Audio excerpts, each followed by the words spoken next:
Welcome to this week's episode of Cables, Coffee, and Curveballs with your hosts, the BaldAVGuys. Live from New York City.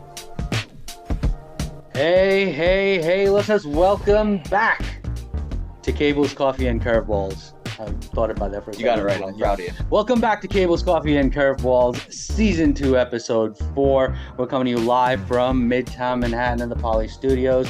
We have a very, very special episode and a very special guest with us today. Well, she's not on the screen. I don't know why you're not. I thought you didn't want me in. I always want you to watch it. That's okay.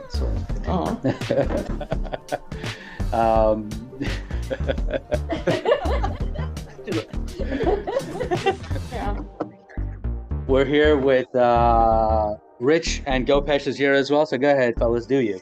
Yes, indeed, George. We are here at the Poly Studios. What an amazing experience here. Our friend Tim here invited us down, and we just got finished with our event at Pace this past week. Thank you. We also have Gopesh here live and in person on the same side of the glass today. This side of the glass, right next to us. Gopesh, how you doing today? I'm doing good, guys. Good to be here. Glad to be here with you. Awesome. I was excited. I didn't know Gopesh talks very little to us. Yeah. So do you blame him? Probably. He probably doesn't get a chance to get anything. It's intentional. Ooh, also probably too. So when I saw him on the panel, I looked at Rich. I said, "Who's that?" Never seen that side. Why don't you introduce our guest, George? Yeah, fair enough. Here we go. Tangents already. I am not Tangents going to. already. I am not going. Oh yeah, right. George doesn't introduce our guests. Tim, we would like you to. Not that you need any introduction, but if you could introduce yourself. Oh wow. To our listeners. I'm Tim Albright. Yeah, you didn't bring your. He's outside of my book bag. I don't know if they can see it, but I have Tiny Tim there. There you go. Thanks to Jennifer Weaver from Starin. There he is. There he is. I believe mine is in transit from DHL. That's a much better looking version. Nice. I run Aviation, and I both jokingly and seriously say I ask smart people dumb questions, and they continue to answer me. So We had, and Rich, in my opinion, a great event. Oh yeah, just 2 days ago, and you know, the common theme, I think there was a conversation that happened on the side, and I think everybody in the room said, I stumbled into the industry. And it was really fun to have that conversation and listen to everybody's stories. What is Tim Albright's story? I stumbled in. Nice and short. Yeah. So my first real job was in radio in St. Louis. I don't think I think I've said this publicly, but I don't care for baseball. Matter of fact, I hate baseball.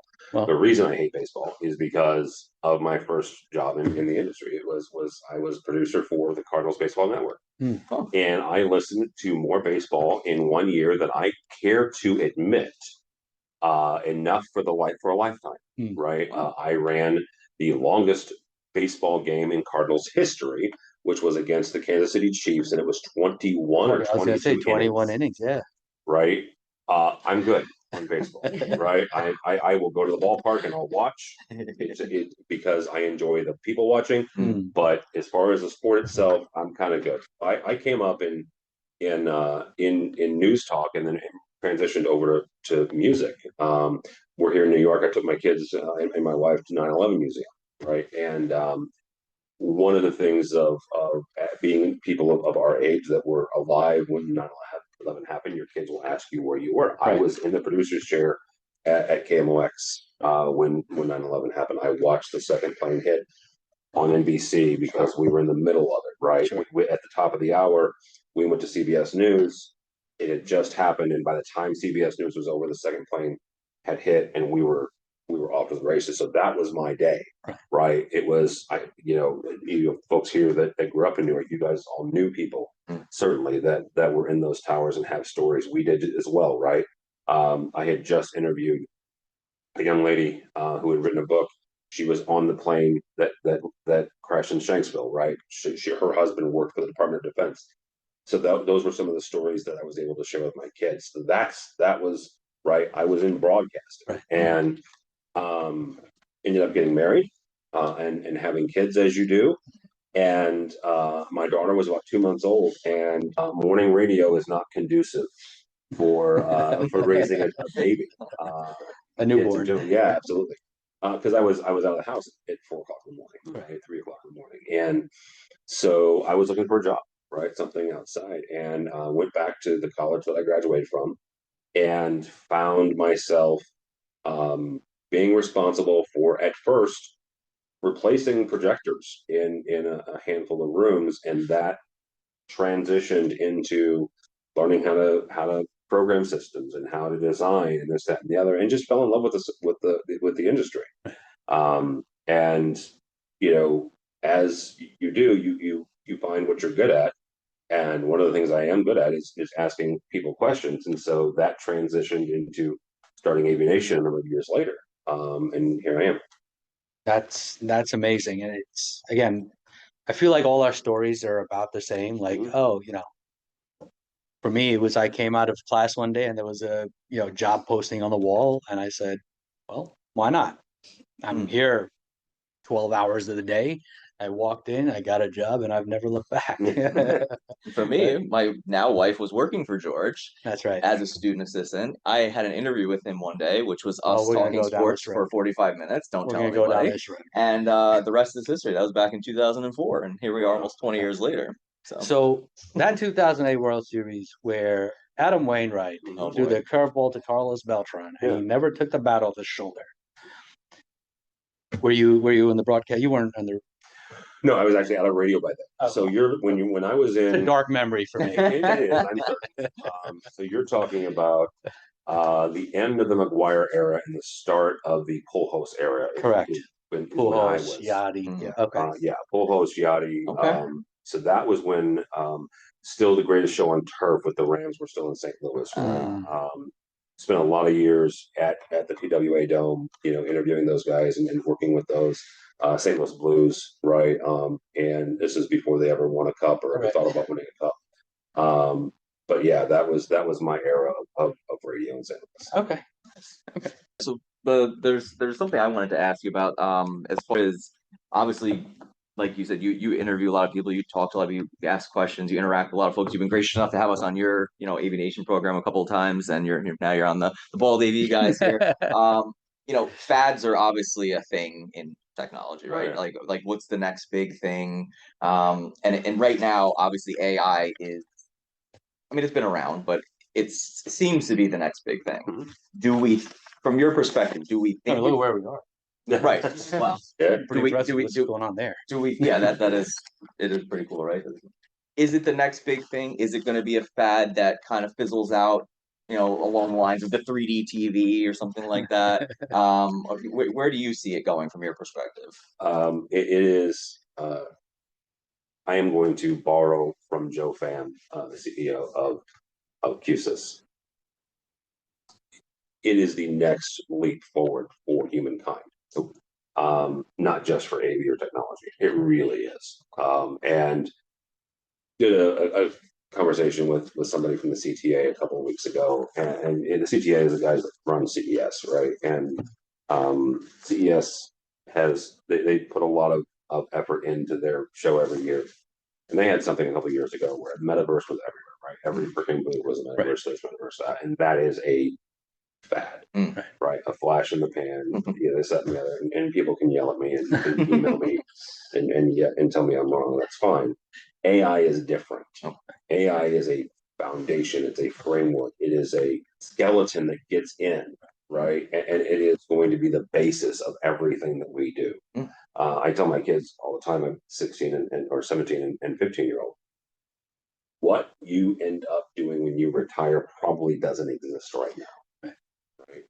I am almost 50, and what I do now didn't exist, right?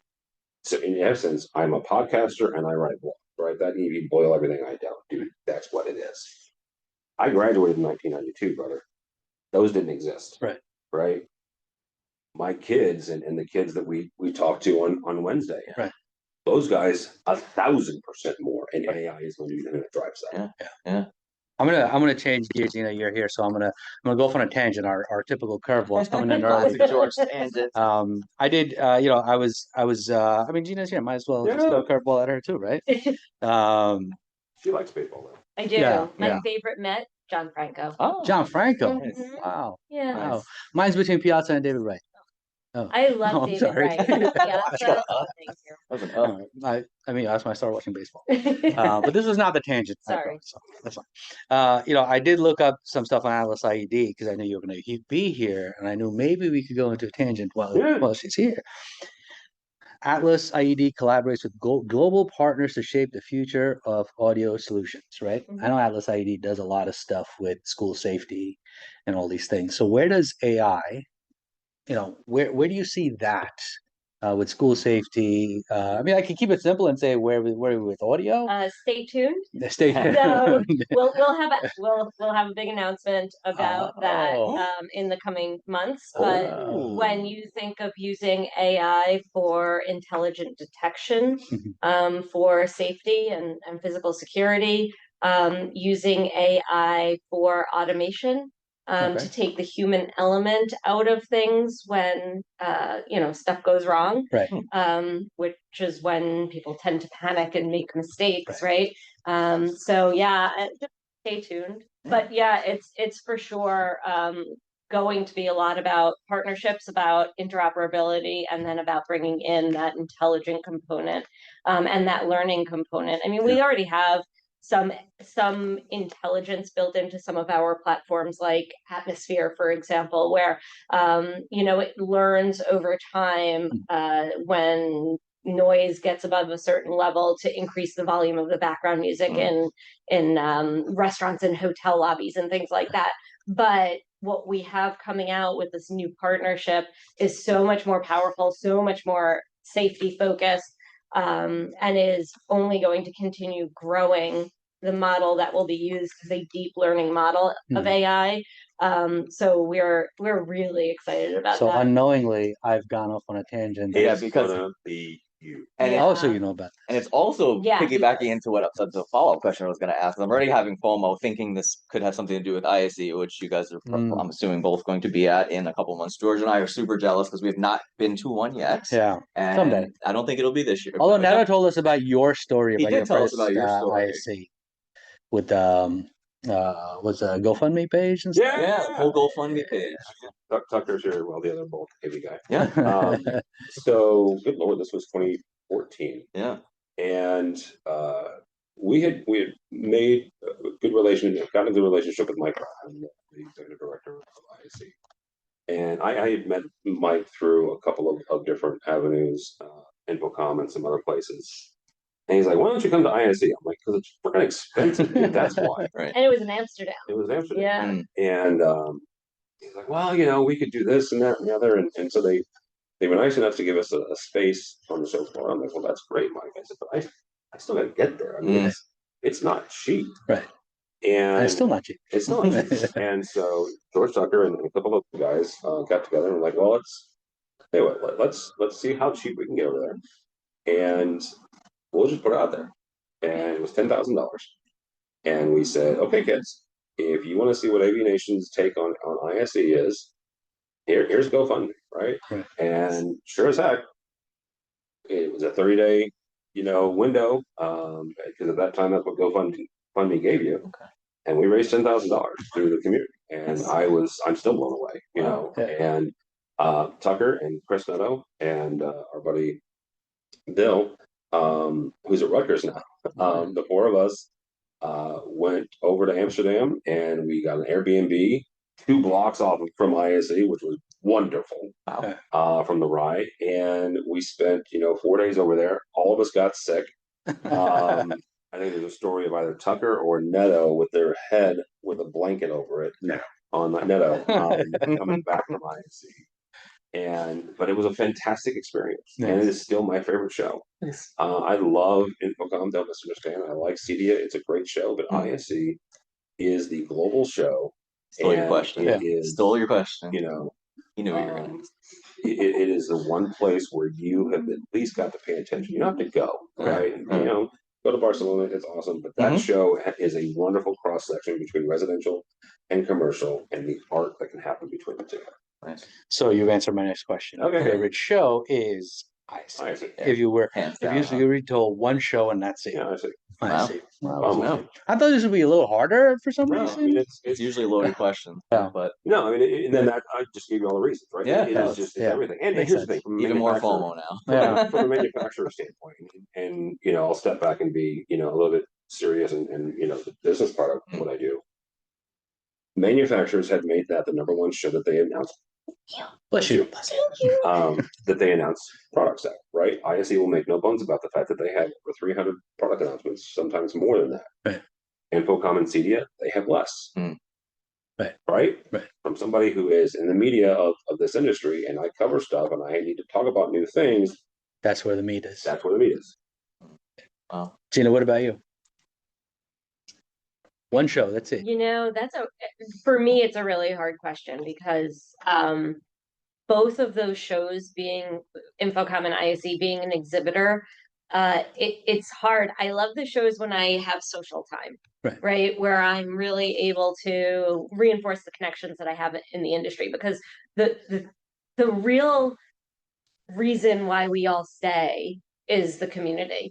Listen, the technology is cool. Everything's changing. There is no day that's like yesterday, right? It's great in that respect. But the reason why we stay is the community. And so, so often for me, shows are just back-to-back requirements of, you know, booth and press interviews and, you know, everything that goes along with it. It's hard to pick a favorite show because from that standpoint, they kind of all look the same. Barcelona is by far my favorite location for a show. I love that city. I feel like it's cosmopolitan and European at the same time, and the food there is so much better than Amsterdam. I will disagree with her 100%. Yeah. Amsterdam is my favorite place. Versus, you know, not here's a weird thing. I love ISE in Barcelona because of the venue. Oh, the venue is so much better. In Amsterdam, we used to get rained on. And not only that, leaked. and the way it was set up Sounds made like an no amazing sense. experience. and it was a weird, like, fun house version of a trade show venue because it. But I love Amsterdam. Where is it next year? Because George and I are Barcelona. It's in Barcelona. so now It'll it's be in It's in Barcelona. Barcelona for the next. I think they said Okay. they signed a 5-year contract. Okay. Oh, okay. So we're gonna start a GoFundMe. We're gonna start the GoFundMe now for next year, so that the BaldAVGuys and GoPesh will be there next year. Unless we threw GoPesh in there. GoPesh should come with us. Also, GoPesh is graduating, looking for a job. Though anybody listening to our Look at podcast it. right Look now, at I'm gonna shamelessly plug GoPesh right now. It's a guy, and I want to take care of. I want to circle back to our event shamelessly for a second because you were both part of it. Tim, you were moderator. Gina, you were on the panel. One, you don't have to go off on a tangent. Just one takeaway for that K through 12 generation, the current K through 12 generation that we're trying to start this process of getting them hooked in the AV industry. What would one or two line, what would your elevator pitch to them be to get into the AV industry? So I'll tell you what I told a friend of mine who reached out and said, how was the event? I said, when I was up on that stage looking out at the students, it was the exact representation of what we want this industry to be. Right? The diversification of the industry is so important to the strength and longevity of the industry.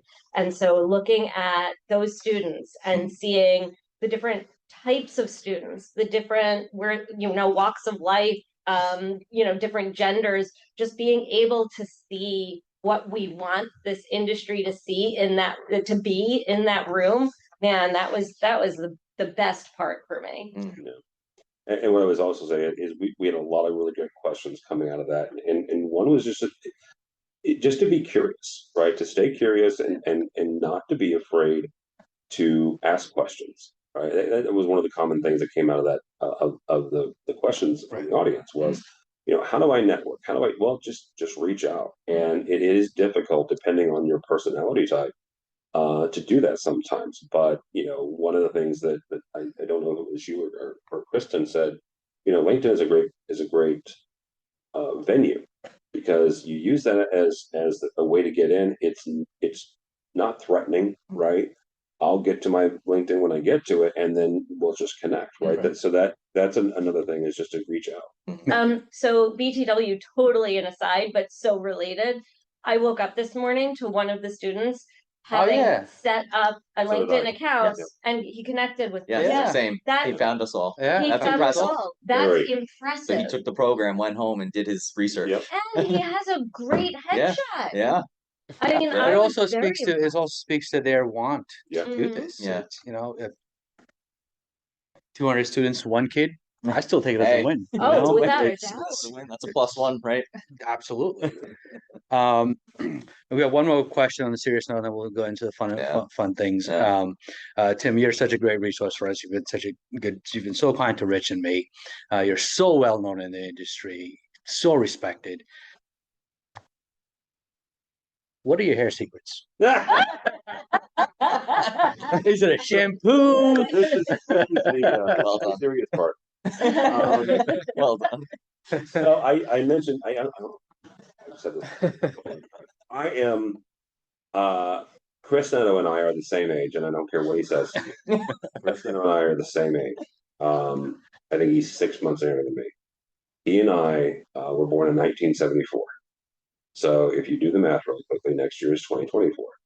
He and I will both be 50 next year. And again, I don't care what he tells you. He's the same age. I'm going to be 40 next year. I don't care what he says. I'm admitting that live on the air. I'm 84. I'm going to be 40 next year. So a couple of years ago, I have some dear friends who are younger than me that could be on the BaldAVGuys and have been for years.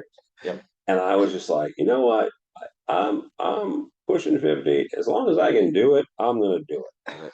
And I've got enough heritage, weird genes in the background that, I mean, my grandfather died at 90, 91 with full head of hair. Yeah. Right. That's amazing. So I'm like, let's go ahead and see let's take it out for a spin and see what we can do. Yeah. That worked out really well. Yeah. It trips me up a lot though, Tim, because I go like if you go onto like is it LinkedIn or X, like it has a picture of you from a few years ago on there, and I have to do a double take because every time obviously I've met you in person, you've had longer hair. So but well done on the serious question. That was fantastic. I didn't know if you were actually getting nervous that there's going to be like a curveball serious question, but George showed me this yesterday when we were planning for this, and I was like, you have to throw it in there because it makes it's perfect. It was a perfect segue for the fun section. So we do here we go. A session every time, or a section of our podcast every time. It's called streaming season because all the kids out there are pretty cool. And SZN, like season, how you like have acronyms for everything. Rich is still trying to hold on to it. I'm trying to be fleek, bro. Fleek, bro. Oh God! What's the new one? This is our podcast is very based. Is that the new one we learned? Based is like cool, I think, right? Yeah. Like what you do to a turkey. Well, actually now I don't know if it's based or based with an E. Streaming season is we just like to get into what you guys are watching. It could be a show, movie, anything that you've seen recently. Tim, you want to start? Oh, good Lord. There's no wrong answer. No, but I have to think about it for a second because Sophie and I just finished Loki. Okay. And that was, I'm trying to think if I started anything after that. That was a huge one. Okay. And I still gotta watch that. Yeah, it's on my list. It's a trip. Yeah. Right. If you watch the first season, I did. I loved it. Then the second one, I mean, it's good. Okay. Right. But that final episode was a heart render. Okay. So yeah, that was a good one. There's a lot of references to that they're gonna open up the multiverse to bring Iron Man to save the MCU. So. It looks that way. Okay, interesting. I'll put it that way. Interesting. All right, I gotta check it out. That was probably the last serious series that I. Okay. I'm based with you. Gina just gave us the definition, so that's why we popped that up on Urban Dictionary. Yeah. Gina, do you want to read it for us? Since you have it right in front of you? Yeah. It's BASED. Okay. So it's not like you do a turkey. And the definition is, this is from urbandictionary.com. Yeah.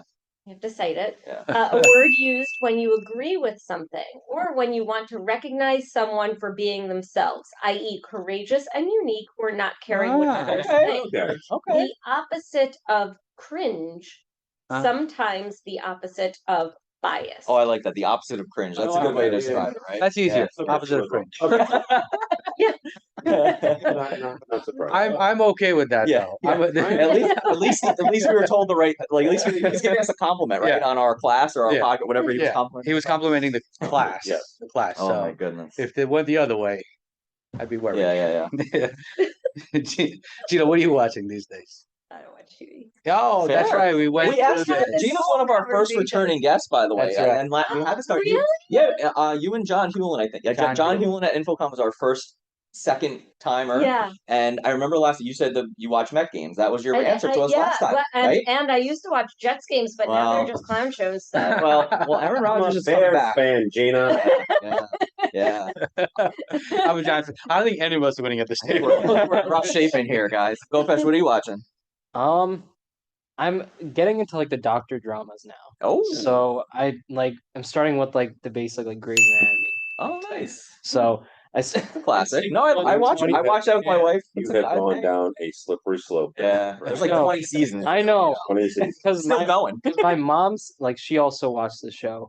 Oh, you She's watched like- with your mom? That's so sweet. No, she watched it already. Well, he called you his dad earlier today when we were driving down here. So sorry, this went off the rails real quick. No, Pesh, it's okay. I used to watch Wilmington Steel with my mother. Oh man, it's okay.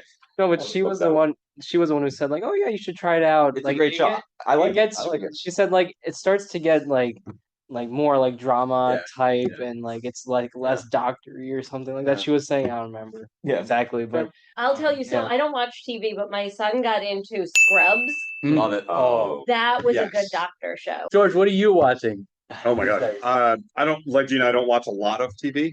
But my boys did get me into the Trailer Park Boys, a Canadian sitcom. Oh my gosh. Okay. Which Yeah. I'm now I've following heard of with- it. I have not. Yeah, it's raw. It's fun.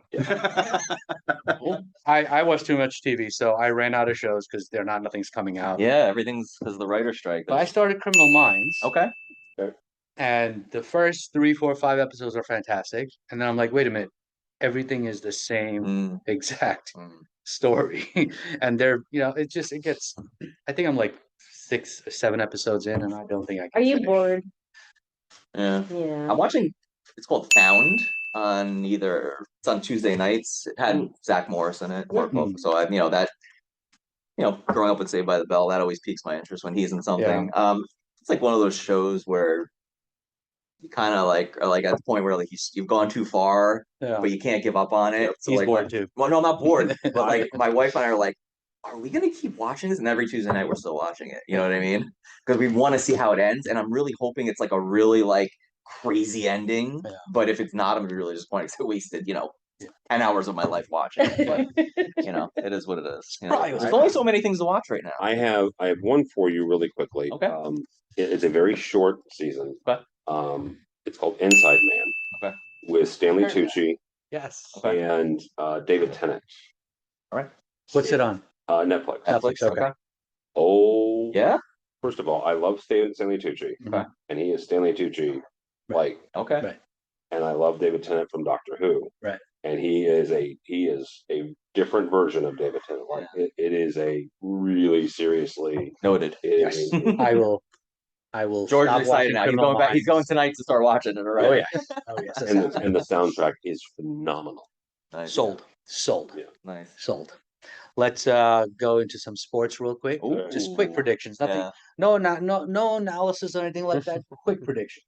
Super Bowl. Oof. The Jets are going to lose to the Bears. I would sign up for that. I would sign up for that. I would actually sign up for that. And they would. Only if Aaron Rodgers comes back. Then the Jets lose the Bears. That's right. With his I'm violin. That's right. Oh my God. It's not the Green Bay Stop Rodgers, that. so he doesn't own you anymore. Yes, he That was a does. good one. I wasn't expecting Yes, that. he does. Yeah, I was not expecting that was- My Gina? prediction is off the tip because I think I picked Bengals a few weeks ago. Yeah, that's so No, Gina- you don't even want to ask me because my fantasy team, I'm in second to last place. Ooh. I'm in last so place, so we're okay. it's Yeah. I'm actually in terrible. last place this year I just too. make some bad decisions, Yeah. moving people around. Yeah. It's been terrible. Yeah. I think it's gonna be an NFC team. That's all I got at this point. Mm. Niners, Eagles, Cowboys. I'm gonna go. Don't Flip say a coin. that. Don't say really that. It will not be. Eagles. It'll not be the Eagles or It will not be the Well, Cowboys. he doesn't want it to be the Cowboys or the Eagles, Can't but be. the Eagles are pretty good. The Eagles are pretty good. They're okay. Cowboys always crumble at some point. Absolutely. So, should we go to ball jokes? Let's go to ball jokes. Let's skip the MLB. All right, let's skip it. I All feel like right, we should fine. skip the He MLB. hates the MLB. I don't know. There's- Well, so do you. So I hate baseball. I don't know how much you want to talk. I mean, I grew up in St. Louis. Don't misunderstand. The It is very Yankees are cool. still good. The And Mets are only, still bad. The only team that has more World Series trophies than the Cardinals are the Yankees. Yeah. So there's a lot of history there. Yeah. I worked for KMOX, which was the flagship of the Cardinals. Don't So, misunderstand. Gina, you and me are in terrible company. But Oh yes. Yeah. I'm good. Yep. Yeah. Yeah. All right, quick prediction. Where's Shohei Ohtani going? That's a good one. Who? Shohei Ohtani, The guy from the Angels. the pitcher and hitter. The pitcher hitter. He's asking you. No, we'll chop yeah. this part out. I told you to skip the MLB. I told you I don't. Yeah, you. Here's the thing. I watched. I was in it enough, but all the guys that I knew and that I watched, Yeah. they're all retiring. So I have Yeah. no idea who you just said. This Do you kid's think a. he's going to New York? I'm just curious. I don't think he will. I think he's going to San Francisco. I think he's gonna stay on the West Coast. Yeah. He pitches to a 3 ERA and he hits 40 home runs. Yeah, it's easier to stay in the It's NL. insane. And he Louis, steals. then he's going to St. Louis. There you go. By the way, he also steals 25 bases a year. Good night. Fair. So George and I always do bald or dad jokes towards the end. So Mhm. if you guys have one brewing, we won't put you on the spot. Okay. It sounds like You George have has one something brewing? brewing. Fine, but we're each gonna give you one first before we ask you. Do you want to go first? Or you want me to go first? You go first. I Yeah? haven't picked one yet. Oh, okay. So I'll pick first. Okay. Yeah. What do a tick and the Eiffel Tower have in common? Of course, you would take that. No. They're both parasites. Right? But That was the dad That joke. was The dad joke. That was the dad joke. Why do seagulls fly over the ocean? Why do seagulls fly over the ocean? Because if they flew over the bay, they would be called bagels. Now I'm hungry. Yeah, those are bad. Yeah, I think that's the whole point of the dad joke. yeah, ball yeah, jokes. yeah. We ran out of ball jokes because there's only so many ball jokes apparently. That's it for our show this week. Thank you so much, and Gina, we put you on the spot as well. Thank you guys for joining the show, Tim. Yeah. Just so you know, we've reached out to a few of your influencer kin. And we haven't gotten any response. So we're wondering. We have a game show brewing. Mhm. Gina's already on it. Mhm. Hint, hint. Mhm. It's a 80 Tweeps game show that we're doing. All right. And would we get an influencer episode going on that? Is Oh, that sure, a absolutely. possibility? Nice. Sounds good. Sounds like we're- like there's some planning to do. I'm glad we just caught him on the spot because Yeah, he couldn't say Yeah, no. just, Yeah, tell, me, Sorry, just great. tell me who you want. I'll give you their phone number. I mean, we can call Neto right now. Oh, name drop. See, he told me not to name drop. I was gonna name drop Neto. 100% name drop Neto. He's a freaking jury duty. Oh man. Awesome. That's great. Fantastic. But for our listeners, we will be releasing 8 episodes of a game show, Mm-hmm. and there's 4 people on each episode. 2 people move on to the next round. Nice. It's kind of and then in March, The March it's Madness be a March style Madness bracket. for the bragging and- rights at Infocom 2024. Can we work it to where I beat Neto? Well, Is that I mean, Wow. there is an exact science to the score. okay? Yeah, if you read through the rules, Yeah. it's it doesn't make sense. Yeah, it's kind of an around the horn style, but George and I give the points. And Yeah. Yeah. bald/dad jokes tend to swing the scores a lot. There was one episode where it drastically swung the points. Yeah, like Okay. last place went to first place. Okay. I mean, it was So- a legendary joke. Yep. So So we have 32. It's gonna go to a Sweet 16 March Madness, and then down to a champion for bragging rights in June. Okay. All right. Remember, folks, be kind. stay steady. Check it on an old friend Also help someone. and have a good cup of Joe for us. Take care. Thanks for watching, everyone. And until next time, this has been a BaldAVGuys production. Take care.